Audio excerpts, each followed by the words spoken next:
Hello, everyone. It's Robin again. So, in this segment, we are going to tackle this idea called life with work balance. Now, I appreciate that each and every one of you in your important work supporting individuals with disabilities, that our work environments and our landscapes look different. I would think none of your days are the same when we factor in all of the different challenges and different scenarios. However, we do know that there are some common practices, or what we refer to as wise practices, when we think about life with work balance that we can put into perspective to be able to help us continue to do that good work. So, my invitation is think about what makes sense for you, onboard yourself to where you think this could have the most impact. So, to get us started, I think what's really helpful is if we actually just take a moment to think about even the definition of life with work balance. In our culture, we often talk about work life balance. That's the terminology that gets thrown around.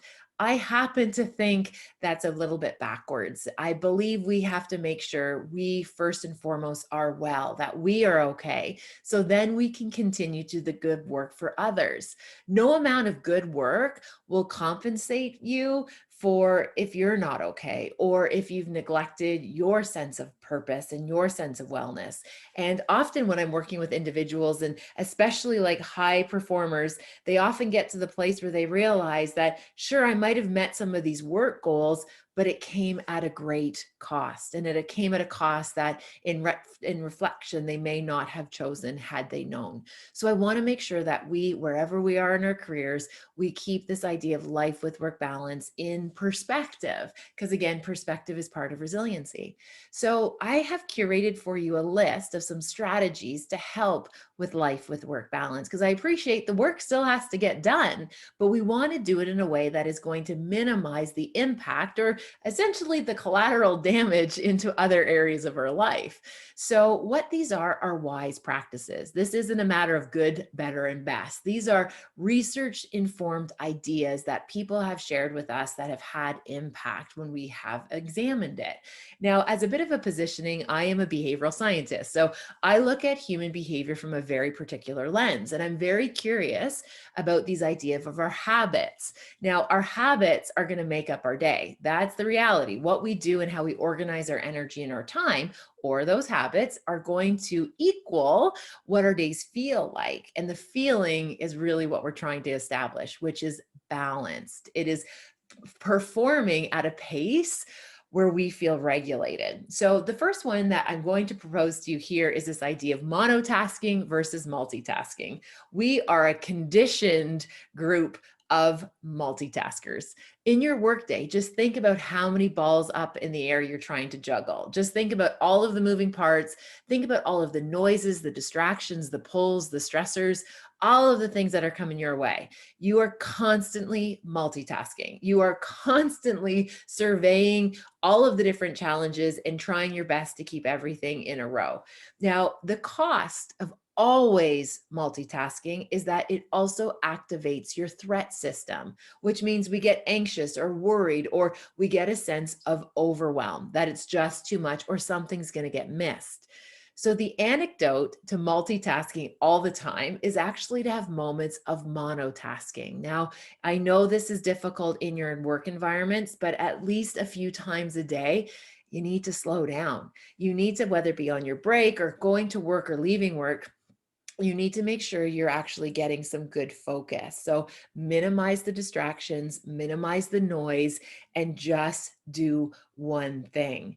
Now, when you slow it down to just be present for that one thing that's in front of you, it will activate your soothing system. It will help regulate you to let you know that you are okay, that you're getting the good work done. So, one of the observations I've made in my practice is that when you are busy multitaskers, like you are in your service fields, when you go home, you keep on multitasking, right? You keep on all of these competing things. You're having multiple conversations perhaps at once, or even in the evening or at the end of your shift when you're trying to unwind. You may be watching your favorite television program, but you're also scrolling on your phone or you're doing something else. So we really want to find ways to transition into quieter practices where we can get some stillness. Now, we talked in the other segments about breathing, right? Just being mindful about our breath as a way. Another way to be thinking about this is even those activities like knitting, right? Where you're just kind of going through and you get that rhythm or that activity that just kind of quiets out the noise of the world. One of the most talked about mindful practices of monotasking is actually washing dishes. Literally pausing, putting your hands in that warm soapy water, going through the motions and just being present. And one thing that I've learned, you can't text while you're washing dishes. So it kind of like alleviates one of those temptations off your plate. So again, finding moments of stillness. Now, what those serve as are these little anchor points where we get to slow down. So the day is busy, there's going to be lots of push and pulls, but you want to find a way to be able to cultivate that sense of calm in the midst of all of the noise and in the midst of the chaos. So finding those little pockets. Maybe it's on your break, having that hot cup of tea and just being really present to slow yourself down, because those little breaks in your day mentally are going to help you feel more balanced. Now, the second suggestion I have for you here is this idea about your transition practices. And what I mean by that is learning how to activate and how to rest all of your different professional roles. So what I mean by that is that when you're on point and you have to be of service and look after the persons you're supporting, you have to be on guard. Like you actually have to be in the game. You have to be focused. Now, at some point, you need to then rest that professional self. You need to go home and put the workday aside. So we talk about this idea about being mindful of how we do that. Now, other people have shared with me that they find music really helpful, right? Driving home from work, listening to music, is a way to kind of help them let go of the workday. I know after teaching, sometimes I actually drive home with the windows down just because even it's freezing cold outside, because I literally just need this like wash of air after I've been in a lecture hall with hundreds of students. Like I literally just need that physical break of space. So I open my car windows when I'm commuting home. Other things that you can think about in terms of kind of changing gears, again, we can use even our clothing, right? Understanding like when we get home, we can transition into something to just help us get at some separation from our day. It's a way to help transition.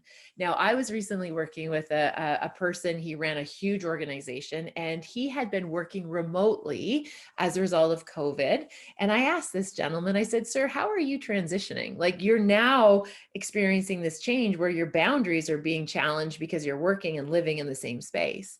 And he shared with me this little story. He said, Robyne, I worked in the same building for 32 years. I commuted home for 32 years, but now for the last year, I've been running this organization from my dining room table. Like that's his home office. And he shared with me, he said, Robyne, I sign off the day the same way I've done for 32 years. After my last phone call or that last meeting or that last email, I pick up the telephone and I call my wife and I let her know I'm on my way home.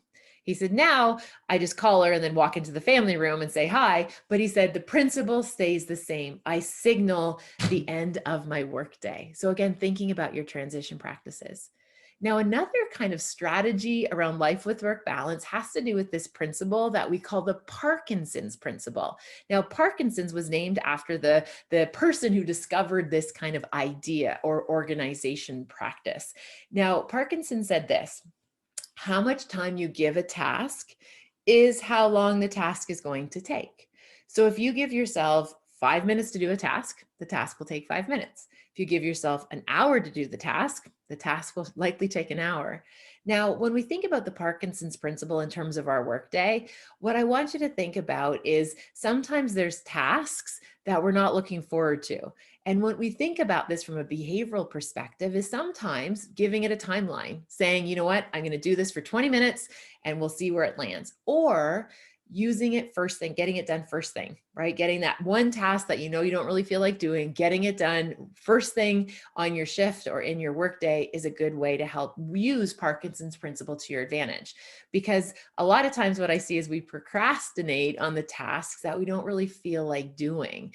Now, another idea along that idea of procrastination, when we explore procrastination, like why we push things farther down our to-do list, more often than not, it's not because we don't want to do the task.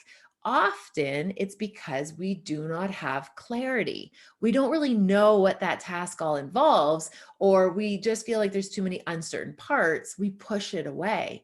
So what happens though is that then we usually bring it home with us. We start to ruminate about it or we wonder about it. So again, making sure we have clarity and scheduling those things to get done and give them a deadline is a way that we can practice some of those boundaries and have that life with work balance where we're not bringing it home. Now, the other suggestion I let people know about is this is an interesting time in this, season of uncertainty where we really can explore some new habit creation. And what I mean by that is, what are some new habits that you can do to help carry the load? Now, one of the habits that I've been encouraging my frontline responders and my frontline personnel like yourselves to be thinking about is this principle that's called care, but don't carry. I want you to care deeply about the people that you are supporting. People are counting on you to do that good work, but I don't want you to carry it home with you. I don't want you to carry it home to the point where it's starting to erode your relationships or your sense of self. I want to make sure that you're caring, but you're not carrying it home. Now, another suggestion I have for you about life with work balance is we need to have an endpoint. We need to sign off at the end of the day. And it takes a lot of discipline to sign off, to say, my work here is done. I wish so deeply that there was someone in your landscape that could look at you at the end of your shift and say, like, at ease, soldier, you've been of good service. Now go home and recover, go home and rest. You didn't have to earn your rest. Your rest is something that's part of your work capacity. If you want to show up and get the good work done, you need to make sure that you're signing off. Now, another area about life with work balance that comes up so often in my work is this idea about boundaries. What happens if those boundaries start to get blurred or people start pulling or crossing your boundaries? Boundary setting is very hard, especially when you feel as though you have a call to service. And because of the work you do, you are of service. We get our sense of competency, we get our sense of purpose when we're helping others. Well, how do we do that in a way that's sustainable? Is that we need to develop some good boundaries. Now, boundaries could look different for everybody. For some of us, it's just saying no, which is not very easy. For others, it's actually like creating some types of transition and like essentially kind of fortifying our home life so that way that work stuff doesn't come in. Now, a way that I have learned personally how to work with boundaries, because again, I do feel those pressures that I need to be available. I always feel like people have to be able to get a hold of me or I'm not doing a good job. And the way I've been able to work with this in my practice is something that I call knowing my non-negotiables. What are those areas that I'm not going to negotiate on? So for me, I have accepted that it's likely that I have a 6-day work week. For me to be able to meet my tasks, it usually takes me 6 days a week, right? I've accepted that. However, in exchange for that, I have one day of the week that is absolutely sacred. I will not do work. I will not check emails. I will not be available and I will not book events. There's one day a week that I have to have to myself. And in that day, there's also times where I'm going to be unproductive and I'm not going to feel guilty about being unproductive. And I'm not going to feel guilty for not being helpful during that one day. So again, knowing your non-negotiable. What is that one day where you're like, not today? I can do it other times, but not this one day. Now, another non-negotiable that I've learned in my practice is this idea of not letting down my children. And I am not letting down my children because they're counting on me. They're counting on me to show up. I'm the only mom they'll ever have. So I learned this though in a very hard way. And I think in reflection, it was a great lesson and I needed to learn it exactly when I learned it. And I give thanks and gratitude to our oldest teenager, Hunter. He brought this into perspective for me. Years ago, Hunter had come to me in one morning before school and he shared with me that he had a very important basketball game he needed me to be at. He's like, Mom, I need you in the stands. I am counting on you to be there for me. I need my number one fan there. You got to show up. And I said to my son, absolutely, Hunter, I will be there. No problem. Now I had it in my calendar. I was all ready to go to that basketball game after school. And when I stood up from my desk, we were still in buildings and bricks and mortar back then before COVID. When I stood up at my desk, I actually went to walk out of my office and someone stopped me and said, Robyne, I just have one quick question for you. And I said, okay. And I answered the question. Then somebody said, Robyne, I just need one thing for you to sign. I just need 1 minute of your time. I just need 1 minute of your time. By the time I got out of the building and made it across town to my son's basketball game, I walked in and it was the fourth quarter. So the game was pretty much over. And after the game ended, Hunter came up into the stands and I knew I was late, but I just figured it's good. I made it before the final whistle.